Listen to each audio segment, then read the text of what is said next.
As bombs fall in Yugoslavia for yet another night, it appears to be getting ugly in Pristina. NATO and the Serbs are blaming each other for the devastation and the strikes on Kosovo's capital, and the city is a disaster area. Now, Tim Marshall, he was at Ground Zero, reporting for us with our sister network, Sky News, but I must tell you that his report had to be approved by Serb censors before it could get out. From here they fled, and to here they must return. If not, what was it for? NATO's air raids have reduced large parts of the city centre to ruins. The telecommunications and post office building is rubble. So are many civilian buildings, including a shopping street. The city bank caught much of the blast. 9 civilians were allegedly killed in the raid so far, 15 injured. Most of the city centre is in ruins. You can't just see the destruction, you can smell it. The smoke on the horizon is from a burning fuel dump hit overnight. And between here and there, it's a ghost town. This was a town of 280,000 people. We're told that half have gone, either because of the airstrikes or at the point of a gun. We couldn't tell. The rest allegedly are in the shelters. Soldiers and police populate the town day and night now. A handful of civilians are on the streets, a few armed, some with guns, others only with their anger and tears. Perhaps this damage can never be repaired. You're all idiots! All your people! All your nation! Tell you people, how creatures are you? Another blow. The city cemetery took a direct hit, possibly aimed at a nearby train track. Dozens of graves damaged, 5 or 6 utterly obliterated.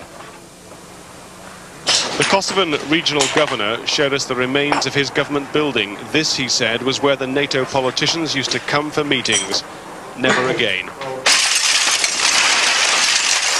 Some civilians were clearing up. They'll probably have to do it again. This cafe was next to what was a street of artisans. This was the pride of Pristina. There you had the shops of Serbs, Albanians, Turks. All of the people, the shop owner here, all of them spoke 3 languages, and none of them was nationalist. And this, as you can clearly see, is a barbarian act, nothing else. Pristina is the regional headquarters for where the Serbian operation against the KLA was launched. With all its terrible repercussions, those repercussions have come full circle. If the refugees can ever return home, they'll come back to a smashed city. The war is costing a fortune, and rebuilding during the peace will be the same. Tim Marshall, Sky News, Pristina. Joining us now in New York, retired Army Colonel David Hackworth, also Shirley Cloyes, Balkan Affairs Advisor for the Albanian American Civic League. We just saw that devastation and that peace, and during that, you said, in the middle of it, I'll quote you, what did we do this for? Yeah. That's what you said. Why did you say that? It just doesn't make sense. Why would NATO bomb a city like that? Now, you can't say all of that damage was caused by NATO. A lot was caused by the Serbs. But to me, it not exactly a military target. It didn't lend itself to the destruction of the Serbian army. What was the point of it? Shirley, you even want to go further. Not only have you supported the president and supported these strikes, which one of the big results that was not anticipated by the administration was the escalation by Slobodan Milosevic against the ethnic Albanians, but you want to take it a step further. No, you are willing to send in U.S. troops, men and American boys into this conflict, and you want these forces on the ground. Tell us why. Wait a minute. Let's start with what Colonel Hackworth just said. Do you really believe that NATO's responsible for most of this damage? Isn't this Slobodan Milosevic's M.O. again and again? We've seen this. He's conducted 4 wars, as we know, since 1991 in the Balkans. Do you disagree with the analysis that the NATO bombing resulted in his escalation against the ethnic Albanians? Absolutely not. Again and again, we have to go back to the fact that between Rambouillet and Paris, for 3 weeks, we were supposedly in negotiations. And what was happening?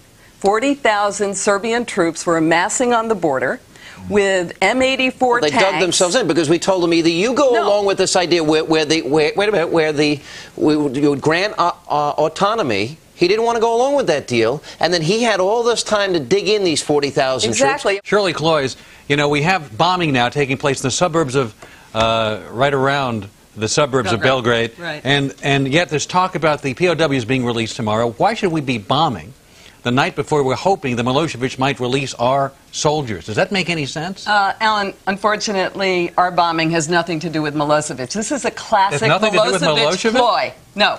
This is a classic Milosevic ploy to drag out 3 of our servicemen and dangle those men before the world audience. He has no intention, shouldn't we be giving every opportunity and not give him any excuses to give every possibility these men will be released? This is his MO. Remember when he dragged out, he thrust William Walker out of, he kicked him out, right? Why give so, but what did he do?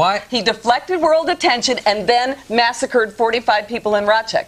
This is just a ploy, just as he's calling for a ceasefire. Why give him an excuse? The night before a potential release, why not make every possibility it will not work. It will not work. That's what Milosevic wants. There is no relationship. Colonel, what have we accomplished by bombing at this point the suburbs of Belgrade? Well, we're bombing a lot of empty buildings, much as we've done in Iraq. So the bombing really has very little effect on the outcome of the war.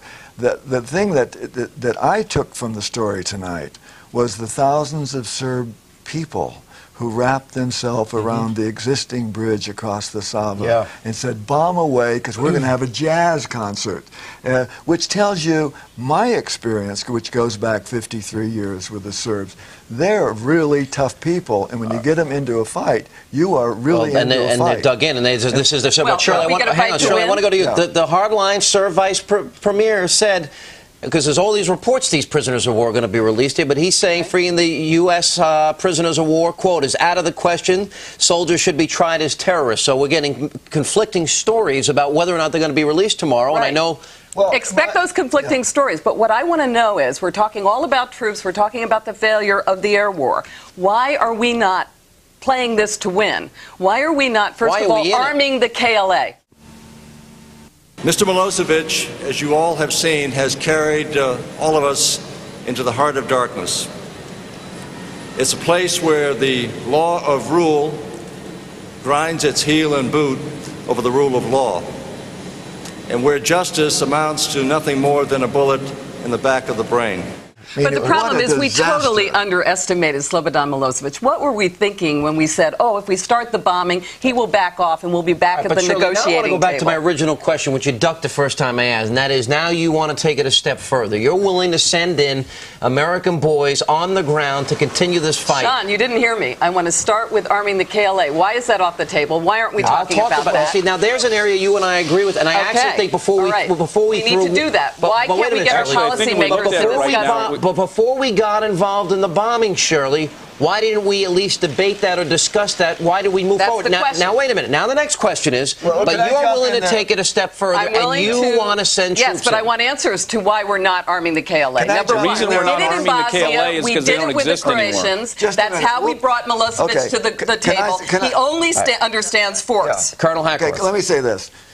Giving a soldier a rifle does not win a war. And it's absolute wrong if you think if you can give weapons to the Kosovos and you're going to make a difference. It takes about 10 years to build an army. Sure, you can have in Kosovo what you had before, a bunch of rebels killing Serbian policemen. That's what started this. That's not how it started at all, by the way. And the Army has been training since 1993. We're well training Many of the people involved are generals from the former Yugoslav Army when the Confederation was intact under Teton fighting. I mean, what are we fighting for at this point? I mean, he's declared a ceasefire in honor of Orthodox Easter. A ceasefire. And now, he's pandering to the Orthodox Alliance in doing that and to world sympathy. Now, how can we be responding to someone who's overseeing mass extermination and mass expulsion and then raising the flag of religion? And he's saying the refugees can go back now to their homes. You believe that? Oh, absolutely not. Absolutely So are you saying if they go back to their homes, he'll slaughter them? First of all, there's nothing there. And secondly, how can you, again, respond to someone who's involved in mass extermination and mass expulsion? Now they can come back? We've done this huge amount of bombing. I don't think so, Alan. We've got everybody, all the ethnic Albanians out of there. What are we trying to win at this point? What is there left to win there? We don't have all the ethnic Albanians out there. And what we have to win is we have to stop Slobodan Milosevic's genocidal march across Europe. He wants to invade Montenegro next. Let me ask you a question. The bottom line is that The recruiting command told me today that nobody is joining the service. They've never had a worse period of time. So then I went to local recruiting commands, and I said, is any Albanian Americans joining? Do you know that the war's been going on 15 days, and people like you want us to get stuck in the war? No, but they're joining the KLA. You're wrong. They fly out every week. Has joined the U.S. Army. They've joined the KLA. Not one Albanian American has joined the U.S. Army. You're not listening. But they risk their lives. You want my 21-year-old son to go fight for a year, Albania. Albanian Americans, I've met them, young men, have gone every week. They fly over to Albania. Many of them have died, and they are willing to die. The KLA is willing to die, and Albanian men from all over the Balkans and the United States are moving in to Albania. You know what I'm going to do with my 21-year-old son if he's drafted? I'm driving him to Canada. Okay, and that's fine. Yeah. That's your choice. Canada. Yeah. But the KLA is prepared to fight. Albanian men are prepared to fight. Why won't we discuss this? One American why won't we discuss this? I want you to respond to what he just said. It's not worth one American life. What do you say? How do you... hang on a second, Shirley. Let me get the question. Okay. I want you to talk to the mothers and fathers and the children of these brave servicemen, and you explain to them why. I'll be happy to. The problem that we face and that all Americans have to face is that we have a new Hitler in the heart of Europe who's been on a genocidal march across Europe, and we have to look at the kind of world that we're going to move into. And Mr. Milosevic has not finished after the mass expulsion and extermination of Albanians. He has every intention of moving into Montenegro. We're going to go into a wider war, losing more lives.